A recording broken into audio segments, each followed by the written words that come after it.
Just how big is Henri Veesaar? Let's ask another 7-foot Tar Heel. Bring on the Tyler Zeller conversation.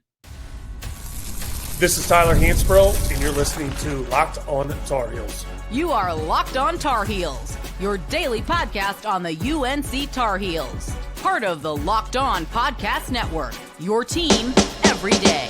Hey there, what's up? It's Monday, July 21st, 2025. Welcome into the Locked On Tar Heels podcast, the only daily North Carolina show out there.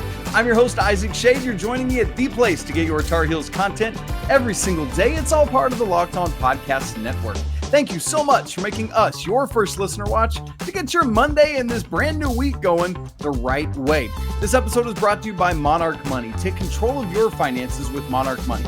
Use code LOCKEDONCollege at monarchmoney.com for 50% off your first year. Special shout out to all the everydayers with us, all the members of the Locked On Tar Heels Discord, and of course, our great insiders. Coming up on the show today, we got a special interview coming at you. Tyler Zeller joining the show. Let's get right into it. Here it is, my conversation with Big Z. Man, it is a great joy to be joined today on Locked On Tar Heels by 2009 national champion Tyler Zeller, 2012 ACC Player of the Year, All-American, and Tyler, smart guy, academic All-American of the Year, like a boss. Way to go. Proud of you for doing it in the classroom. And it's such an honor to have you on, Tyler. Here's where we're headed today, folks, on the show. We're going to talk about the 25-26 Tar Heels. Tyler's been playing with them, obviously, this summer at camp and in other moments. We're going to talk about his experiences in broadcasting, sitting alongside Jones the past couple seasons, the current era of collegiate athletics, and of course, we got to talk about Tyler's time as a Tar Heel. That was so alliterative, it was crazy. So Tyler, great to have you. Let's dive right in. This year at camp, man, you were playing toe-to-toe with the current Tar Heels, both at the camp games and in some of those late-night pickup games as well. I just want to ask you at the big picture level first, what have you learned or taken away about the general makeup of this team, which as we speak is still sans Luca Bogavots? Yeah, I appreciate you having me on. It's an honor to be able to join you. So it was really fun to be able to play it. Luke May actually got me to play where I was going to watch, and he's like, "Hey, I'm tired of guarding the 5 man. We just need somebody big to stand in the middle of the lane." I was like, "I can do that." I retired from basketball probably 3.5 years ago. So I still run. I could keep up with them, but it's not quite the same rhythm that I used to have. But when you got Luke May and some really good players out on the perimeter, you don't have to be that good. You just got to run around. So, but this team, they're very talented. The second camp game, you guys talked about it last week or a couple weeks ago with Coach Robinson. And we had Caleb Wilson on our team, which just happened to work out. We had 5 past players back. So they gave us the freshman. Thankfully, Caleb, being a freshman, was on our team. But we had Cam Johnson, Luke May, Justin Jackson. We were able to spread it out. He did a phenomenal job inside of just dominating the paint, posting up, making tough shots. And then the other guys were just filling in well. Trimble doing what he does, getting downhill in transition, pushing the pace. Jonathan Powell has shot the ball well, hasn't shot it quite as well since camp, but he's got a shot selection is interesting with him, but because he can make some really, really difficult shots, but he can take some really bad shots too. So something he's working through. But then we have so much size, with Caleb inside, you got Henri.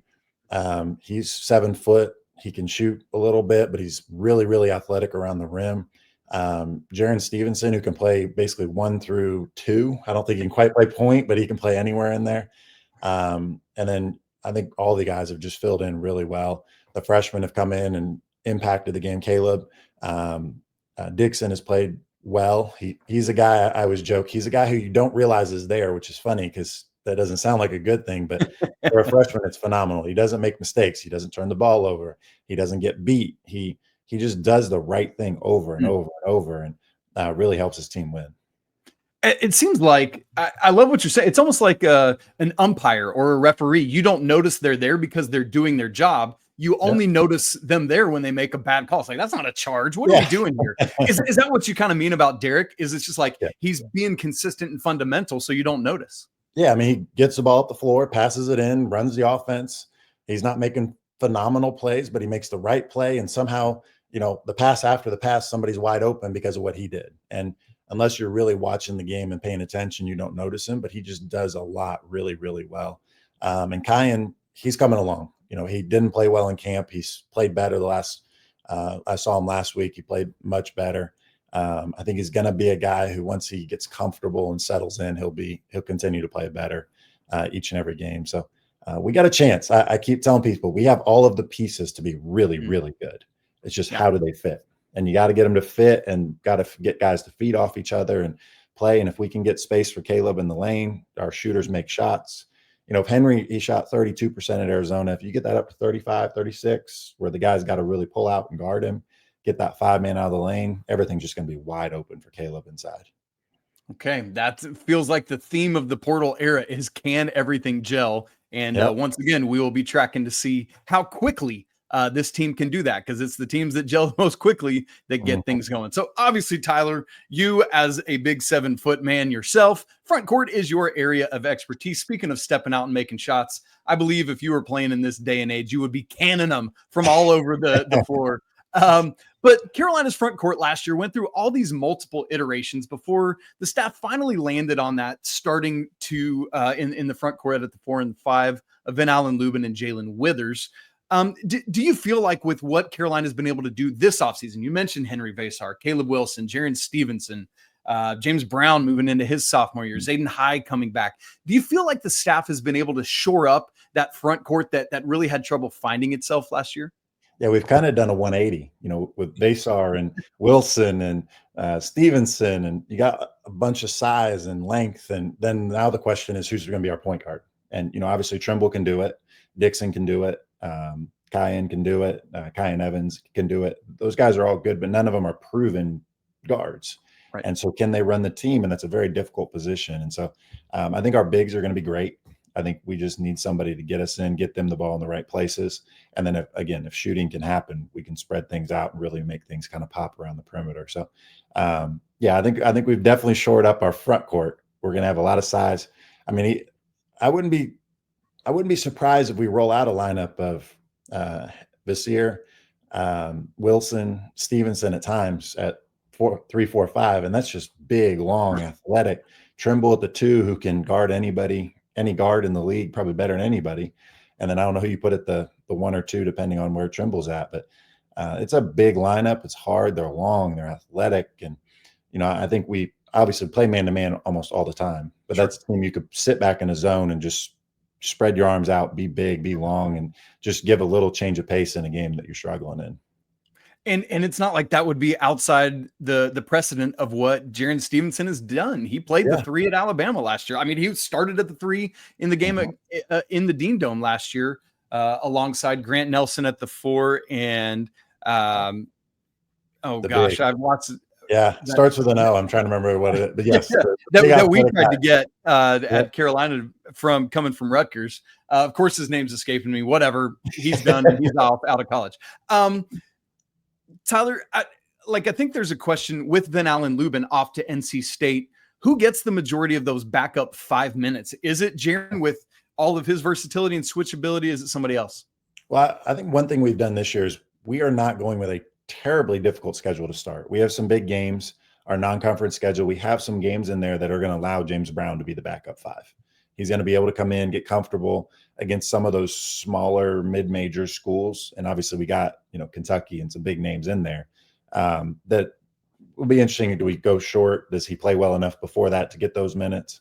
I think if he plays well, they'll continue to play him. If he doesn't play well, I think you slide Stevenson to the 4-5 and you put Caleb on the opposite of better. So, if somebody's posting up and Caleb shows he can guard post up better, you put him on, Stevenson's a better defender. He can guard on the perimeter. He can guard inside. He can guard anywhere. So you put him on the better player and allow Caleb to guard the second best player so that he can offensively carry the team. So I think that's probably what I'd look for more than anything. And then you switch 1 through 5 with that group. And then you can kind of rotate in James Brown as you get spot minutes, or he's played well some days. So maybe you roll with him, in the first half and see what he does. And, kind of that short lease, that minute and a half, 2 minutes, go impact the game. If you don't do anything, come out, rotate somebody else. So I've been in that position. It's a hard position. Yeah, dude, absolutely. Yeah. Hey, exactly. My feet are on the floor. That's right. Also, as you were talking, it just came back to me. Cliff Omori was Alabama's 5 last year. I know. I was like, it's going to get there. We just got to let the brain do its work. Yeah. Tyler, we've talked about, some of Caleb Wilson and what makes him special, some of what's going on with who's going to be rolling things as the lead guard. What do you think about just there are going to be things in any season that will surprise fans? I think people start to make their assumptions about what to expect. What, from what you've seen of this team, might surprise fans that they don't realize yet? How big we are. I think the length and the athleticism. And I mean, Caleb dunked on Henri at a point where I'm like, I'm sure most people have seen the video, but like he caught it with 3 steps. Henry's waiting on him at the basket. And I was like, oh, they're going to meet at the rim. And he just went so high, it didn't matter. And so the ability, and he can get the ball, a defensive rebound and just go. And he loves doing that. He's really good in transition. Trimble, who was our second leading rebounder last year and actually led our team in rebounding most of the year, gets the ball and goes. And so I think we're going to be long and athletic, hard to score on. And then once we get the rebound, we're just going to be able to go. Henry's done a good job getting off the board and pushing some in transition. I don't know if that'll continue, but having a big who's comfortable to be able to take 1 or 2 dribbles, start going downhill, and then be able to throw it off and kind of start the break in that way, it goes big too. So, but yeah, I think we're going to be able to play fast. I think we're going to be big. I think we just got to continue. You always look out of shape this time of year. So we got to get in Carolina shape. Sure. And so be able to play at that fast speed because we are so big. And man, that's good news about being so big. Carolina last year, 106th in the nation in total rebounds per game after being top 10 for 8 straight seasons, Tyler. It's crazy. Got to get back to it. I know Coach Williams somewhere is seething at those numbers, man. And that's great. I mean, we'd be up like plus 10 in rebounding. He's like, it's not good enough. Like they do have a real big on their team. So, oh, it's so good. I love it. I love it. Tyler, so obviously we've talked about these lineup combinations and different things. The one factor that's not part of the conversation yet is that we're still waiting on Luca Bogavots to get to campus. When he eventually does come, what do you think his arrival does to impact things both from a basketball standpoint and a team chemistry standpoint, working him in later in the summer? I think one of the things we have is Trimble has been so good with chemistry. He's really good at bringing guys together. He's a happy-go-lucky is not the right word, but he's a positive and competitive. And even in the camp game, he's complaining I was moving on my screens. And I asked him after the game, you really think I'm moving? He's like, no, I'm just trying to get our guys going. Like just trying to. And so, I mean, it's to the point he's really good at that stuff. So I think he's just going to invite him in, bring him in, be able to get that group together. And I think he'll do a great job. I think the thing that Luka brings, or we hope brings, is he's played professional, semi-professional, I don't know what we're calling it, overseas for 4 years, basically. He's competed at a high level. He's only averaged 15 points, which doesn't sound very good, but in Europe, that's a lot. They don't score a lot. It's slower. It's more physical. And he gets to his spot. He makes his shots. He's, I think, 39% from 3, which is basically the same 3-point line that we shoot from. So I think he's going to add a lot. He's going to give us a guy who can beat a guy one-on-one, but he can also play off the ball and create things that way too. So maybe my expectations are too high, but I think he's going to add a lot to our team. And if you got a guy who can beat people one-on-one, you can eventually they got a double, and then it just creates so many opportunities for everybody. Yeah, man, get the other team in catch-up mode. Yeah, like drive some closeouts, whatever you got to do. Let's make it happen. Great stuff. Well, gang, not only has Tyler played alongside the current Tar Heels, you've been hearing his sultry voice talk about these Tar Heels on the radio the past couple seasons. What's that experience been like stepping in for Big E, and more of it to come? We'll talk to Tyler about that in just a second.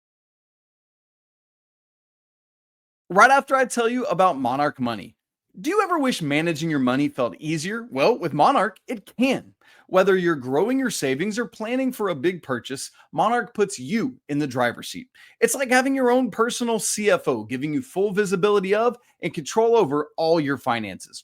Monarch is more than a budgeting app. It's a complete financial command center where you can track all your accounts, your investments, and your spending all in one place. So in addition to managing your money, you're actually working at building your wealth. Something I found that I really love is having everything financial right there in one app. So instead of having to have all sorts of different financial apps on my phone or maybe a folder with a bunch of them in there, I just go straight to Monarch. That makes managing the day-to-day of finances so much easier. So join me. Take control of your finances with Monarch Money. Use code LOCKEDONCollege at monarchmoney.com for 50% off your first year. Again, that's monarchmoney.com, code LOCKEDONCollege for half off your first year. Tyler, let's move to talking about your role as a play-by-play, as a color guy, as an analyst sitting alongside Jones Angell. Obviously, that comes out of a tragedy of us losing Eric Montross. And, I know we have grieved and processed and been through all of that. And so don't want to dwell on that side of it today, other than just to say thoughts and prayers to the Montross family, obviously. But I just want to ask you about that experience for you. You've been doing this for the past 2 seasons. 2 years ago, it was kind of a 4-man rotation. And then last year, it was the Tyler show, made it easy on Jones. He just had to say Tyler and he was good. Right. What's that experience been like for you? It's been a lot of fun. So I was friends with Eric, one of the best men I've ever met. And I'm sure it's been said, but he is still missed today. But he had texted me and said, "Hey, would you mind filling in for a few games for me?" And I knew at the time he was dealing with what he was. And so I was like, "Yeah, I'll fill in for a few games." My wife actually asked me, she's like, "Are you planning on doing this full time?" I was like, "No." I was like, "I'm just trying to fill in.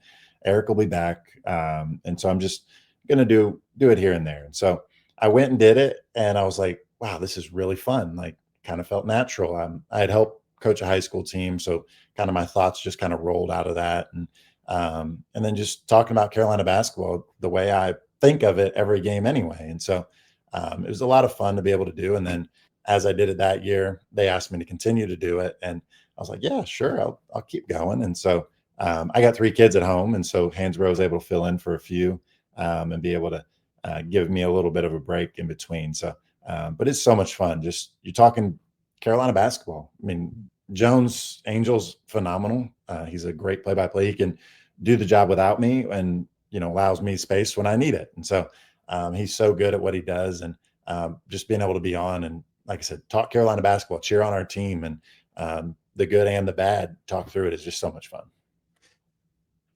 I mean, obviously, Eric, as a big man, Tar Heel from the Hoosier State, you being the exact same, like, does that give it a different level to you when you sit in that chair and think, man, like, I'm kind of another cog in this exact same legacy here? Yeah. Like I said, Eric and I were friends. So I had heard him talk about the joy of doing it for so long.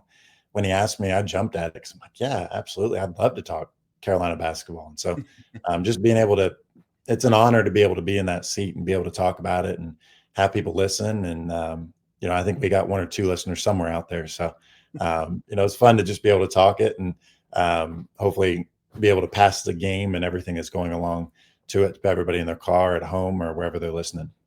Man, that's good. And you do it very well, I might add. Thank you. Tyler, you mentioned just a second ago having to talk about the good and the bad. And that's such an interesting angle of this because you have to be honest about what your eyeballs are seeing, having played basketball and analyzed it and coached it for your entire life, because you have to both be honest. And obviously, as we've been talking about, you have a personal relationship with these young men and with these coaches, right? And so how do you go about finding that balance of how do I critique well, but still lift up and not just be like a turd, basically? Yeah. I mean, I mostly try to be positive, try to say the good things that are going on, try to say great screen, great shot, this, if you take 3 or 4 bad shots in a row and be like, yeah, we probably could have taken a different shot, and, try to say it somewhat positively. But I think the biggest thing is if the casual fan sees it, the casual fan knows it, you got to be authentic too. If it's that obvious, it needs to be said, it needs to be.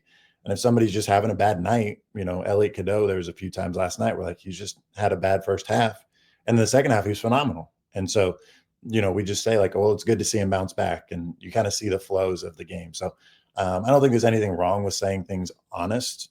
You also don't need to, like you said, be a turd and blow them up. And, they're college age kids. And I think a lot of times people forget that they are, 17, 18, 19 years old, and they're going to have an off night. They're going to have a bad shooting night. They're going to have a night where they look a little lost, and it's just part of it. And you don't know what's going on. Did they have a final that day or a midterm, or, did their girlfriend break up with them, or they're going through all of that, a lot of us can't relate to because we've already gone through it, and, we have different issues. So, so I think you just got to be honest and try to be as positive as possible through the good and the bad.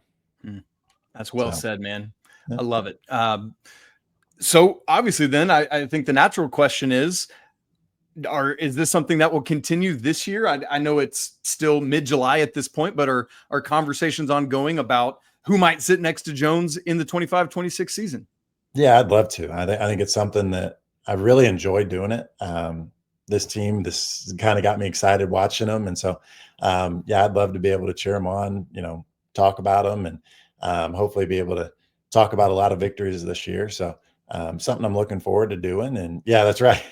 Looking forward to doing. And it's a fun team to follow, as every Tar Heel team always is. Yeah, man, that's good stuff. Well, obviously we'll keep our eyes and ears peeled for an announcement from Carolina. We've had that the past couple of years. They've actually put out, as I recall, an official press release of who will be joining Jones on the call. And so obviously we will keep our eyes and ears out for that.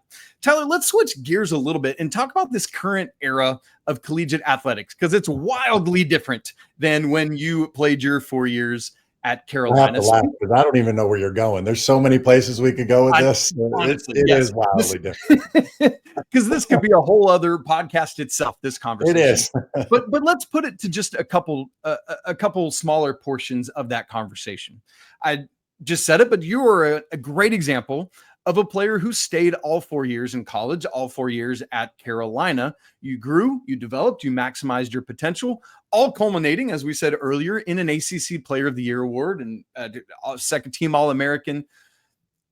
When you think about that, and you think about somebody like Seth, who is like almost a unicorn in this era of doing the same thing, what is lost in the portal era that you got the experience of? I think so. Carolina is very unique. I think there's a few schools out there, I hate to say it, but Duke, I think, has this too, where you have a family. And so I think a lot of universities, you come, you join, you're there a year and you move on and you really don't miss anything. I think at Carolina, you come in and you have a Carolina family. And so Seth obviously is a huge part of it. And really any of the transfers that want to be, Cormac Ryan is, Harrison Ingram, those guys obviously very successful, but like they kind of embraced the Carolina family. They embraced what Carolina stood for. And if you do that, we love to bring those people in. Those guys come back and practice, and we try to help the current teams get better. Luke May was at practice last week.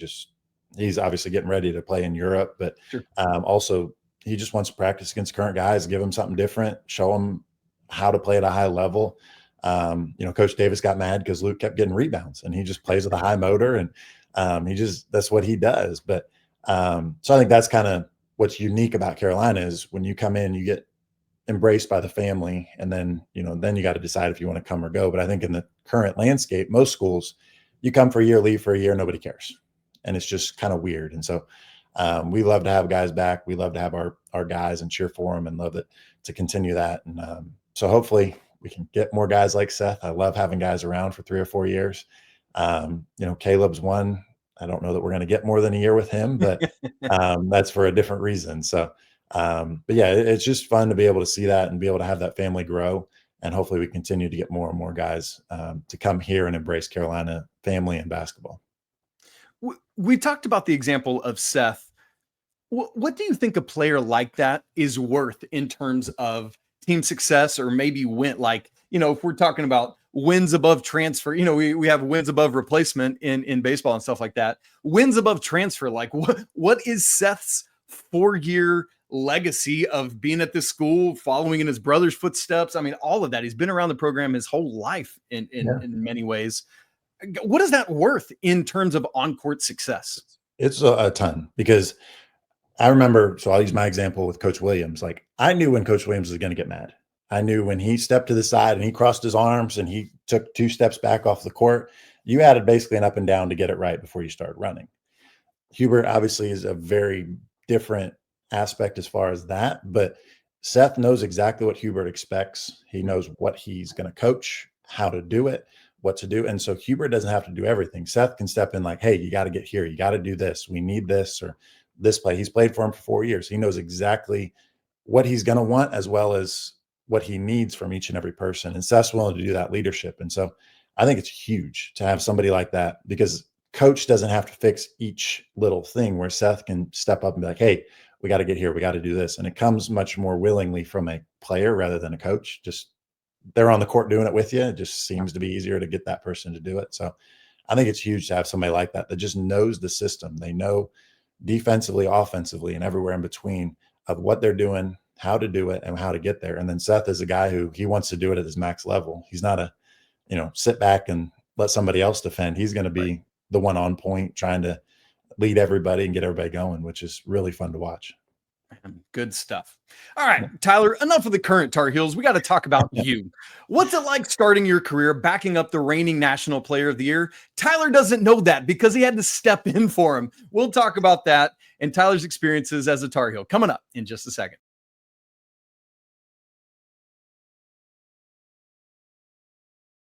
Wrapping up the show today with Big Z, Tyler Zeller, talking about his actual career as a Tar Heel.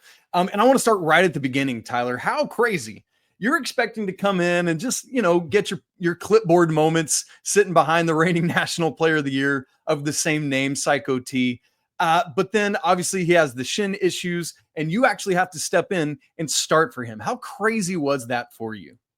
It was wild. Just walking into the Dean Dome out of the tunnel, not starting was, had my adrenaline going and was a lot of fun. And then that team was just, Ty Lawson, I love to run the floor. So the speed of Ty, Danny was really good in transition. So I knew if I got out, either they were going to score or I was going to score. And so I love playing with that team. It was a wild night against Penn, and I had a good game. The funny part is I can't remember points, but rebounds were 1 rebound.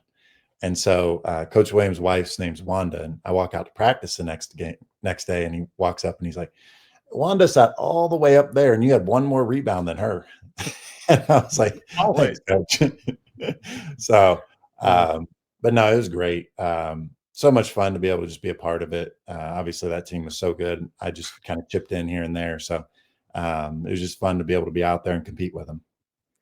Yeah, because right after that, in game 2, it became a tale of 2 injured Tylers and a rehabbing Marcus Ginyard. Oh, by the way, where unfortunately, Coach, brings you back into the game to get some reps late against Kentucky. And there's the breakaway dunk, you fall, break your left wrist. Take us through the emotions of that, if you will, and also a reminder of just how, as you said, insanely deep that team was, because even without you and Tyler Hansbrough and Marcus Ginyard, that game, the next game after that started Danny Green, Deion Thompson, Ty Lawson, Wayne Ellington, and Ned Davis against Chaminade out in Maui. That's insane, Tyler. Yeah. And it just pieced it all together. We had so much talent. Bobby Frazier, who was unbelievable in high school, he had an up and down career after a couple of injuries, but right. We had so much talent on that team. And I think I challenge a lot of people to come up with more talented teams through college basketball, and we'd be right in the conversation with it. So, the big conversation at Carolina is 05 versus 09 and who wins. And, the questions always come like, all right, do we get like freshman Tyler or do we get senior Tyler? And the same with like Marvin Williams. Do you get freshman Marvin or do you get, and Marvin was much better as a freshman than me, but, or like, just short of an all-star in the NBA, Marvin Williams. So that's always a fun conversation. Yeah. But yeah, incredible team and really fun to be a part of. The injury was tough. I was very skinny. I was 212 pounds when I came in. I was very small. So I got hurt, went down. They took me to the back. I had broken my wrist in 3rd grade, and my dad told me, get up, go back out, play. So I finished a football game. 10 days later, he finally took me to the doctor, and it was broken in 2 places. So in the locker room, the doctor calls him. He's like, hey, your son broke his wrist. And he's like, well, tell him to put him back in the game.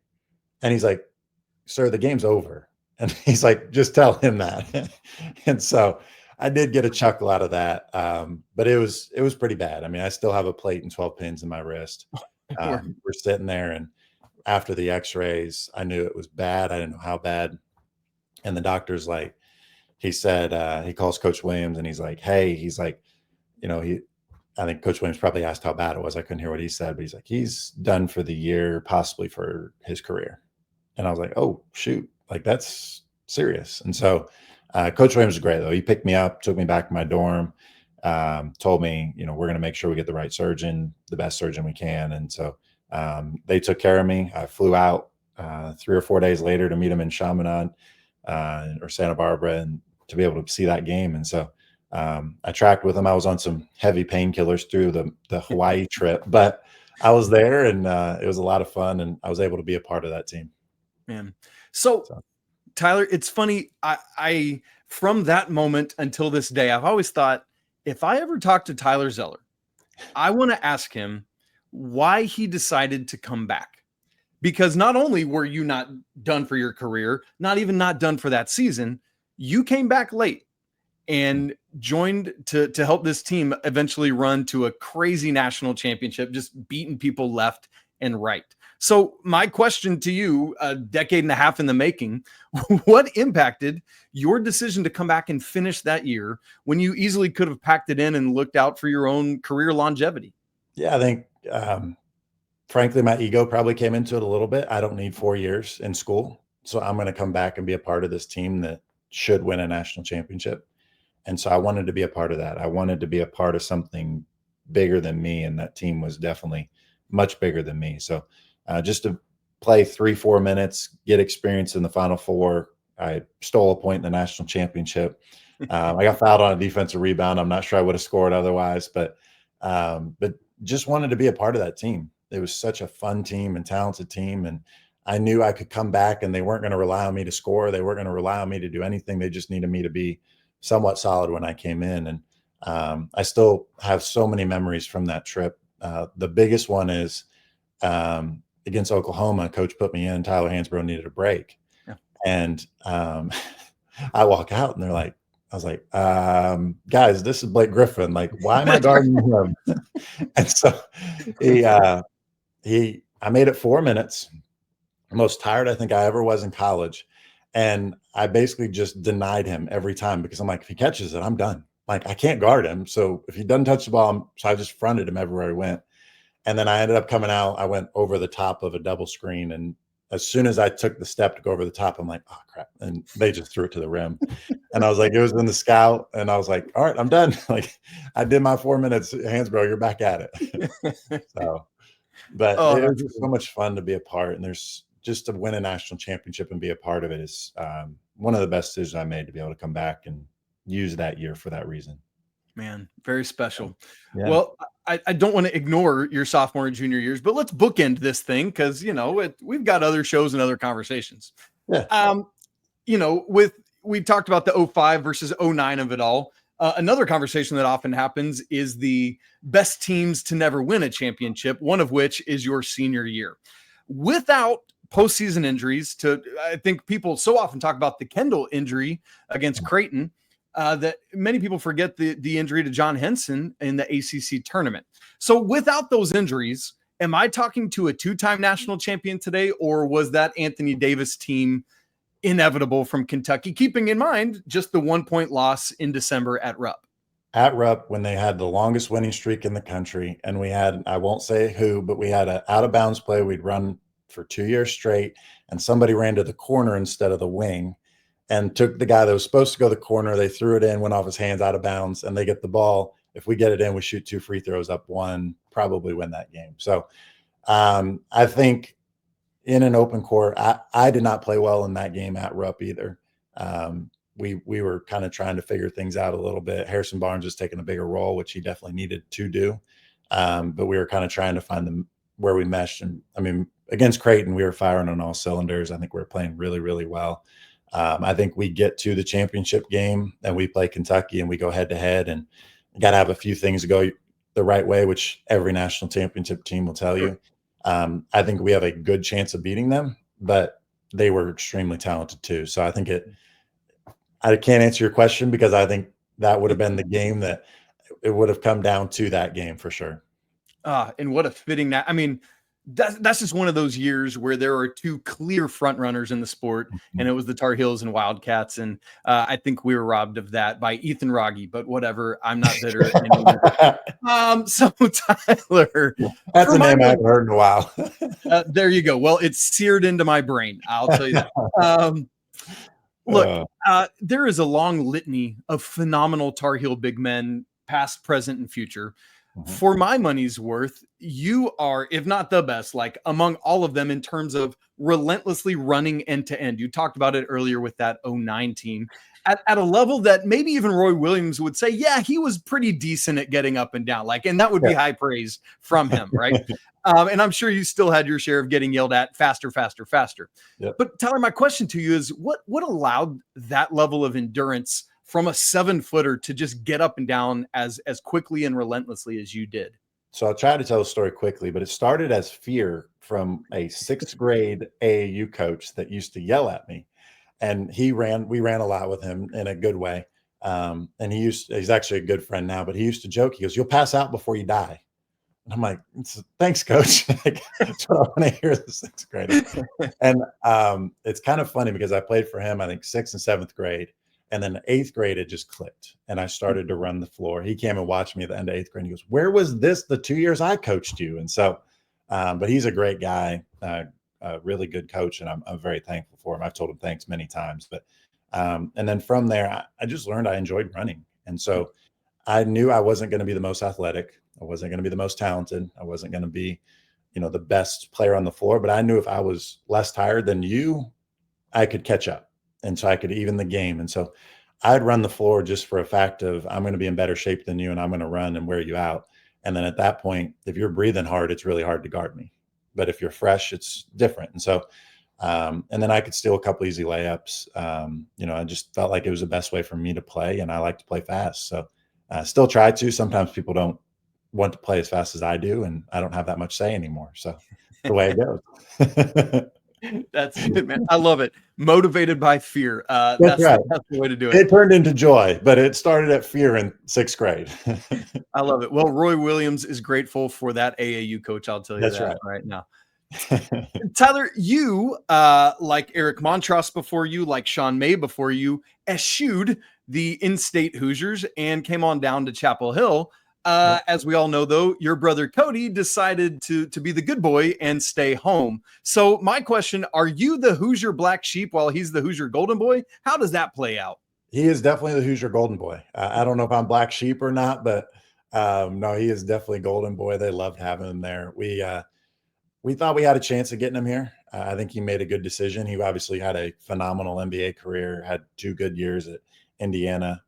He would have had to come in his freshman year. He would have probably not played a lot, whereas Indiana, he played a large amount. So I think he made the right decision for his life. I think our team would have been better if we would have gotten him, shown by his sophomore year when we played them and he kicked our butts. And he, may have said a few comments about that, but it is what it is. So, no, I wish he would have come down, but I think he made the right decision for his life. And he's got a lot of good friends in Indiana. And actually, I think he's going up there next week just to visit for a week. So, but yeah, we would have loved him. He's a great player and he would have fit our system well.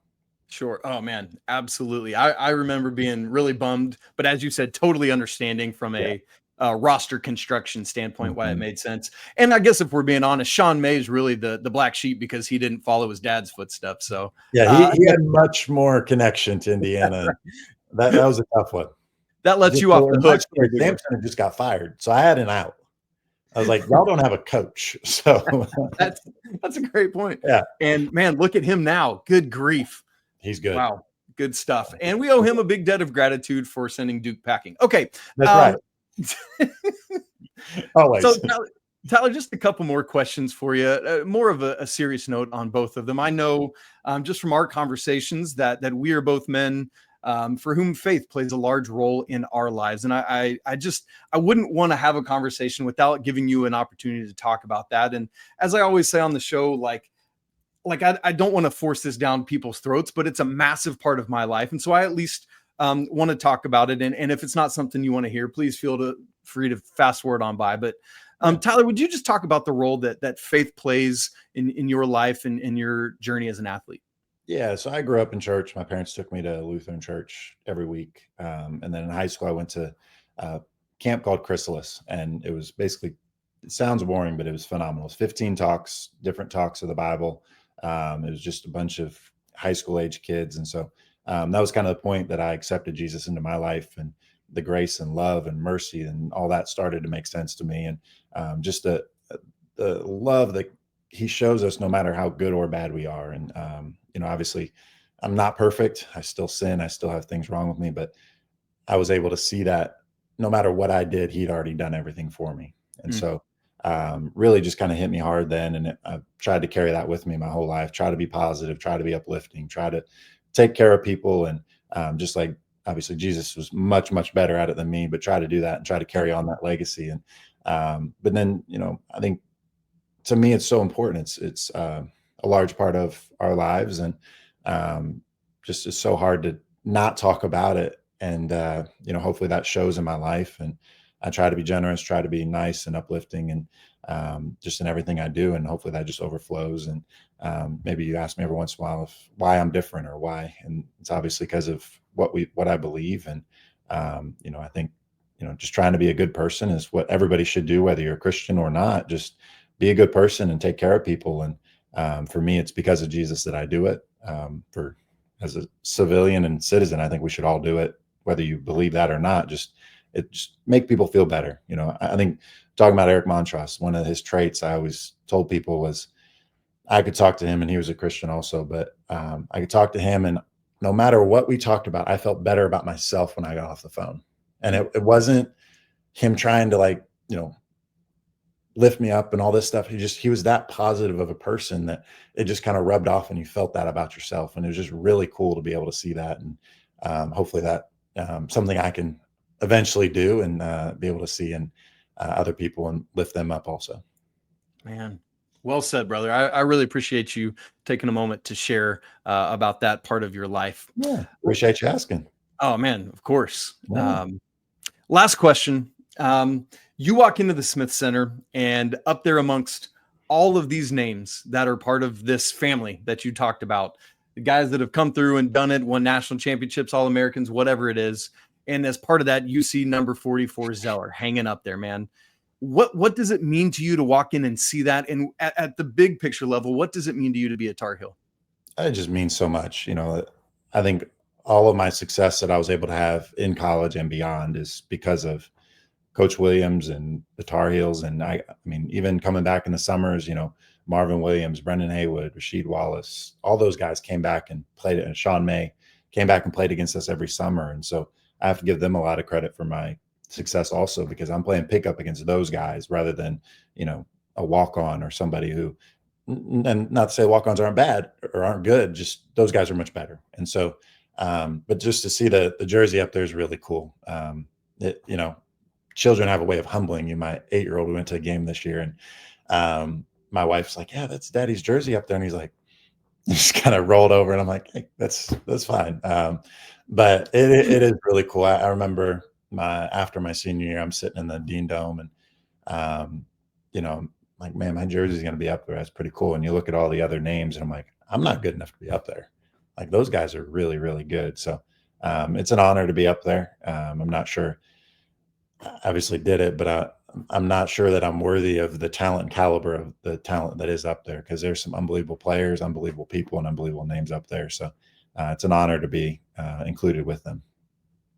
Well, I think your resume speaks for itself, that you're deserving and you belong, man. So thank you for everything you did, both on and off the court, and who you continue to be as a Tar Heel, living your life in faith. It means so much, Tyler. So thank you, and thank you for your time.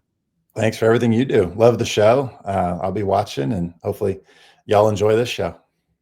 Absolutely. Speaking of which, if you want to make sure you don't miss a second of Locked On Tar Heels, go ahead and subscribe to the show on both YouTube and your favorite audio podcast platform. If you want to be part of a great community of Tar Heel fans, we've got a Discord for Locked On Tar Heels. It's just nearly at 550-ish people, so we'd love to have you in there. We're talking Carolina and just life and whatever all the time. That link's in the show notes, and it's free to join. If you want to go even deeper with the show and get access to all of my stats and charts and data and record books, you know what a stats nerd and junkie I am, you can be a Locked On Tar Heels insider where you get free access to all of that. That link is also in the show notes. As always, I want to say it's a great day to be a Tar Heel. We'll talk again tomorrow, but until then, Tyler, you know what it is.